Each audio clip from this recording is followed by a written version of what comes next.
that. Joe Biden did that by allowing people to come in here, just totally unchecked, unvetted, open borders, open borders. The whole world was dumped into our country, from prisons, from gangs, from mental institutions. We had many people walking the streets, walking in areas that we don't know anything about, that came out of insane asylums. They released their insane asylum, the insane asylum population into our country, and it's amazing the job that you and Tom Homan are doing, by the way, on that. But we have to get them out, and we have no choice. We have to get them out, and we are getting them out. And so, Pete, you want to tell them about our great military and how well we did with respect to the bombers and the B-2? We had the pilots here 2 days ago, and they were incredible people. Go ahead. Yes, sir. Truly a historic mission. It demonstrated the skill and courage of the United States military. From those B-2 pilots and families that we had a chance to meet, sir, to the fighter pilots, to the refuelers, to the maintainers, to the air defenders who defended the base. What was demonstrated on the world stage was American military might and capability. And it wasn't just Fordo and Esfahan and Natanz that took notice in Iran. It was the rest of the world, that we have a decisive commander-in-chief willing to use these capabilities, which are the best in the world. As the president pointed out, no one else could have done what America did there on that night, and everyone took notice of that. With the One Big Beautiful Bill, sir, we've got $150 billion additional to invest in Golden Dome and all the other weapons systems and stockpiles and shipbuilding priorities of yours. Another month, another historic recruiting bump. It's not just the Army and the Marine Corps anymore, it's the Navy, the Air Force, and the Space Force, all historically ahead of where they've ever been. So historic spirit inside the military. We had a chance to be at NATO, Marco and I, and see how the world responds to us saying it's time for you to shoulder the burden and take the lead for your continent. It only happens with President Trump leading, and we're proud to be a part of what's going on at the border, sir, with now a fourth national defense area where we're helping get to that number 0 and securing the border. But that mission, Operation Midnight Hammer, re-established deterrence. It reversed what happened in Afghanistan. You saw the debacle of what Biden allowed to happen in Afghanistan and what that did to our image. President Trump said, with Operation Midnight Hammer, we're reestablishing American leadership and deterrence, and we're proud to be a part of it, sir. And our so-called enemies were watching. They watched every minute of it. They watched. There was very few people that weren't watching, actually, but they watched every minute. It was a perfect military performance, the likes of which we haven't seen in a long time. I mean, if you compare that to the same country, the hostages from years ago, Jimmy Carter, it was unfortunate for Jimmy Carter. He was a nice man, but with the helicopters going down, the sandstorms, the prisoners, they got captured, then the election and the prisoners and Reagan and all the problems. It was nothing but problems. And that was a failure. And ours was not only the pilots. I mean, those machines flew for 37 straight hours. They didn't stop. They went skedaddle. You know the word skedaddle? It means skedaddle. They dropped the bombs and somebody said, skedaddle. Let's get the hell out of here. And every bomb hit its mark and hit it incredibly. And as you know, the Atomic Energy Commission said it's gone. That place is gone.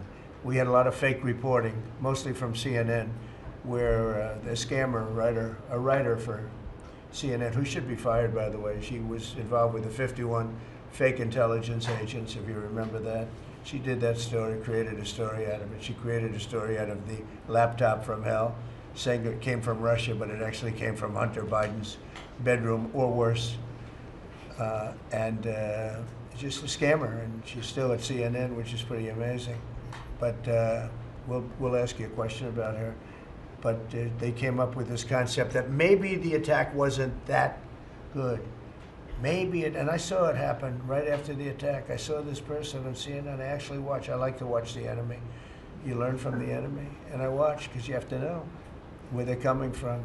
And I watched her say, Anderson, you know, I'm hearing stories that maybe they didn't hit their target. Maybe it wasn't that good a hit. And they were hearing stories. The next day it was a little more, and the next day a little more. After 3-4 days, she was saying, you know, I don't know. I don't think it was that, except by that time everybody knew it was hit perfectly. The evidence is in the planes. The evidence the pilots are the best evidence. But they actually came out of their plane because they were here the other day and they said, it was so sad. We did such a good job. We flew into very dangerous airspace. I'll never forget, we were in the Situation Room and they said they have entered Iranian airspace, and everyone took a deep breath because they had more missiles pointed at them, but the equipment is so good, it's stealth, way up in the air, and it was stealth, and they went right through that, and they sort of, by the time they found out they were there, they were already gone. That was the word skedaddle, get the hell out of here. But they were right in the most dangerous airspace in the world, and they took those big, beautiful, very fast, they're unbelievable planes. I mean, they become really beautiful works of art.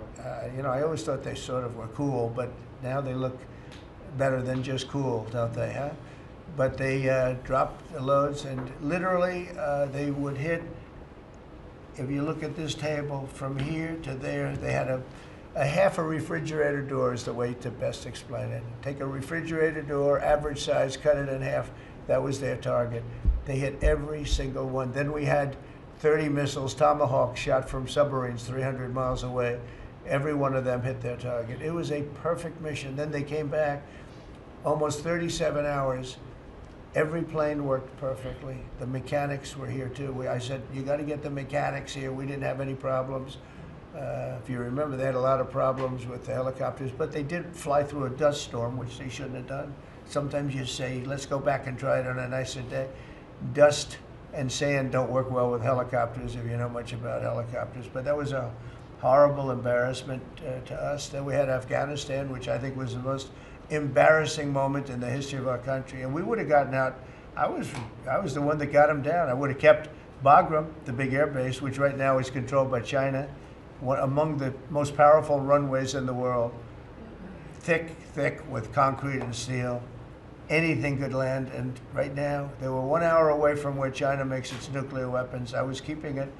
Outside of that, we were leaving, and I would have been out faster than them, but we would have gotten out with strength and dignity.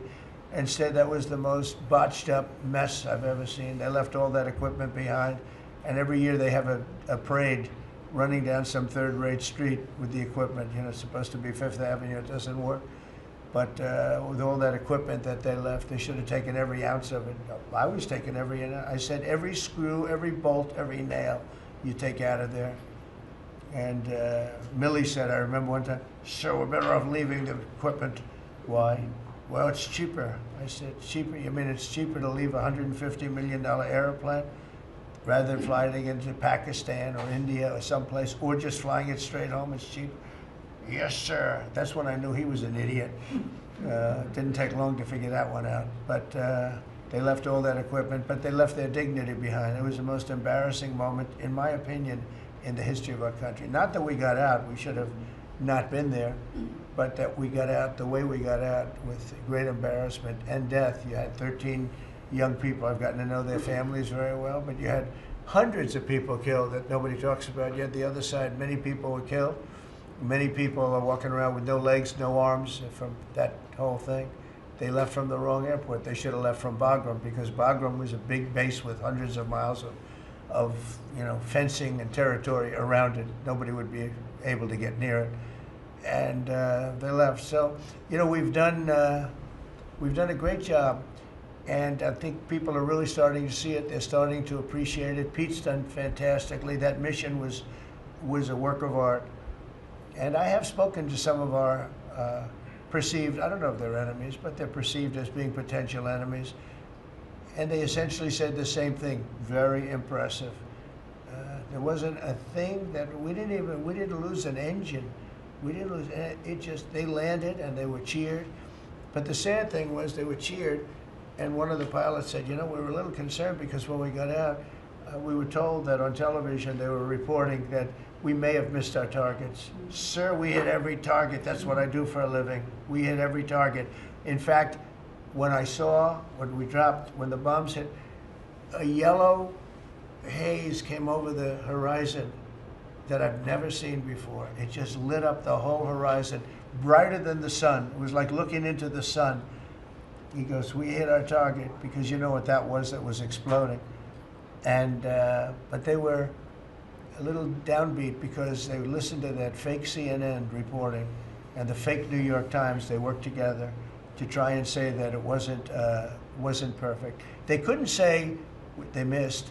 All they could say is, maybe it wasn't perfect. And you ought to fire that reporter immediately. You should fire her. Real fake. And so I just want to congratulate those pilots. And, you know, a lot of people don't like bringing things like that up. I do. I always like confronting, because otherwise the public doesn't know that you're a bunch of crooked people. But they know, they've learned. And the media has to straighten out their act. You know, the media is down to 17% approval.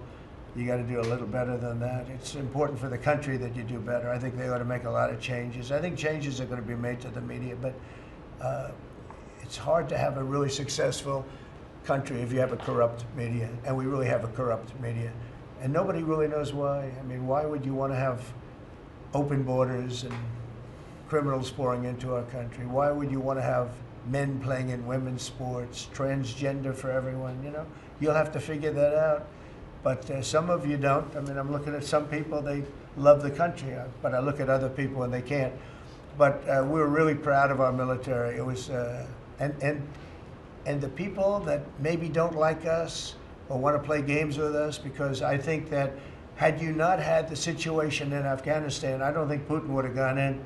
I think when Putin looked at how stupid and incompetent that operation was, he said, wow, this might be a chance. And we're dealing with him now too. We're not happy with Putin. I'm not happy with Putin.